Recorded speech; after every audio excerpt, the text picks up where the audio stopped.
Help is a 2009 novel by American author Catherine Stoker.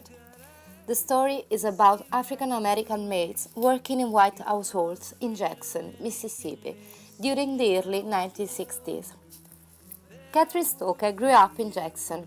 After graduating from the University of Alabama with a degree in English and creative writing, she moved to New York City. She is known for her debut novel, The Help. The book took her 5 years to complete and was rejected by 16 literary agents before agent Susan Raymer agreed to represent her.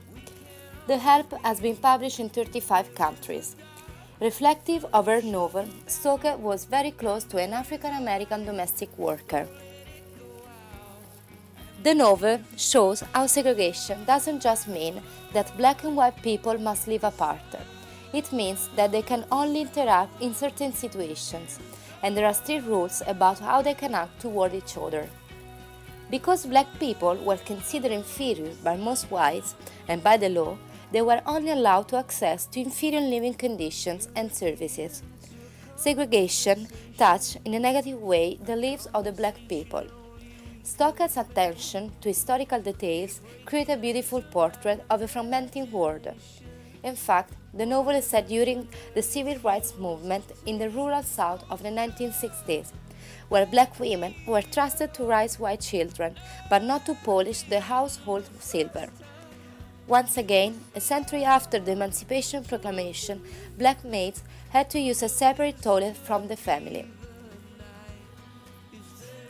Despite the international novel's success, the Association of Black Women Historians issued a statement condemning the book and the related film for not detecting white men sexually harassing their mates. Also, the dialogue probably helped Stoker get more than 16 rejections from literary agents. The result is a deeply touching human story filled with humor and heartbreak. During an interview, the novelist admitted she could never understand what it felt to be a black woman in Mississippi at the dawn of the civil rights movement, but trying to understand is vital to our humanity. The 2011 film version, directed and written by her friend Tate Taylor, who also grew up in Jackson, does full justice to that intention.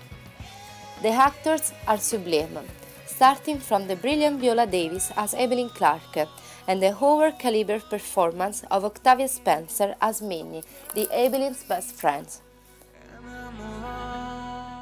The film also received 4 Academy Awards nominations and 5 at the 2012 Golden Globe. I got a job today, writing for the Jackson Journal. Great. You can write my obituary. Charlotte Phelan, dead. Her daughter, still single. Does this dress look homemade? I reckon when you finish it won't. Thank you. She looked like the winning horse at the Kentucky Derby. I've drafted the Home Health Sanitation Initiative. The what? A bill that requires every white home to have a separate bathroom for the help. Maybe we should just build you a bathroom outside, Haley.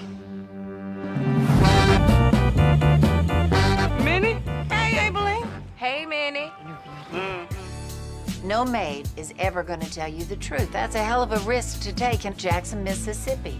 Courage isn't just about being brave. It's about overcoming fear and daring to do what is right for your fellow man.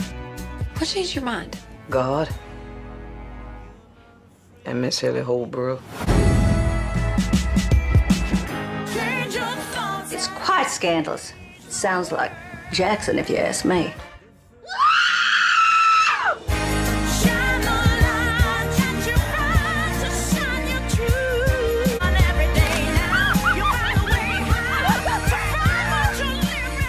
We gone done it now.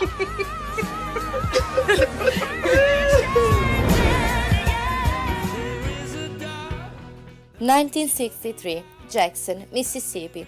Evelyn Clark is a 15-year-old black maid spending her life raising white children after losing her only son.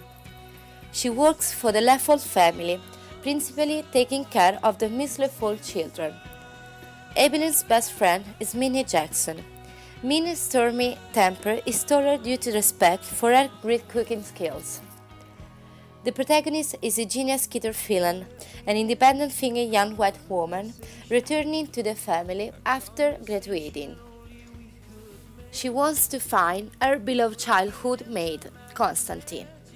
She aspires to a successful writing career. She begins making inroads toward this goal when she lands a job with a local paper as a homemaker ink columnist, after asking Elizabeth if Evelyn could help her in answering the letters. Upon spending many time with Evelyn, Skeeter becomes uncomfortable with the attitude of her white female friends toward their help. Inspired by her relationship with Constantine, Skeeter forms an idea to write about the story between whites and their black help, especially as the children raised by black women eventually fall on the prejudiced attitude when they become adults. Evelyn agrees to cooperate, but the other maids seems to be reluctant. Skeeter submits the draft book to Ellen Stein, a New York City editor, who advised her that more maid stories need to be included. Only the Medgar Evers murder brings other maids to speak out. They realize Skeeter's book could give them an opportunity to make known what they experience in life. The book published is a success, and the royalties are shared with the maids, but Skeeter, Evelyn, and Minnie realize so late that some stories are very connected with particular families, and begin to worry that they will be exposed. While Skeeter's book becomes a bestseller, enabling her to finally break free of the strict social norms of her town, Evelyn is let to go from Elizabeth's household. Though her heart is heavy at leaving May Mobley, she is comforted by a new position as the unknown cleaning advice columnist, convinced that she is not too old to start a new life.